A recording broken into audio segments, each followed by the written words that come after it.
బ్రహ్మదేవాయ నీవు నిస్సందేహంగా మహాబలశాలివే.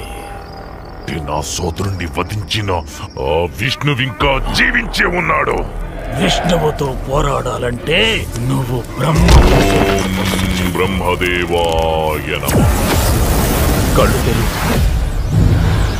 హిరణ్యకశిప, కోరుకో. నీకే వరం కావాలో కోరుకో. అన్నీ కావాలి. ఓ బ్రహ్మదేవా, నాకు వరం ఇవ్వండి. ఈ సృష్టిలో మీచే సృష్టించబడిన ఏ జీవి వల్ల నాకు మరణం సంభవించకూడదు.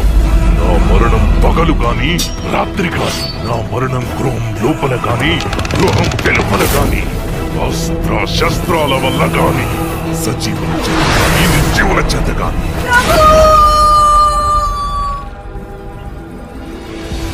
సమస్తం అంధకారబంధురమైనప్పుడు అక్కడ మళ్ళీ కాంతిపుంజం జనిస్తుంది. ప్రహ్లాద, మా మన నోటి వెంట కేవలం హరినామం మాత్రమే రావాలి.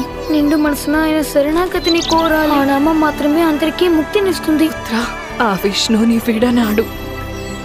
నేను భగవాన్ విష్ణువుని ఎప్పటికీ శత్రువుగా చూడలేను. భగవంతుడిని మరచిపో. నేను ప్రహ్లాదునికి మరణదండన విధిస్తున్నాను. మనమంతా అసురులం. ఇటువంటి పిచ్చి ఆటలు గురుకులంలో ఆడకూడదు.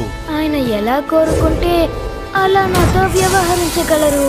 ఎందుకంటే ఆయన ప్రతి పరిస్థితుల్లోనూ నా స్వామియే. విలువంతని ఈ రోజే తేలిపోవాలి. ఆ ఇద్దరిలో పిరికి నక్క ఎవరో, సింహం ఎవరో.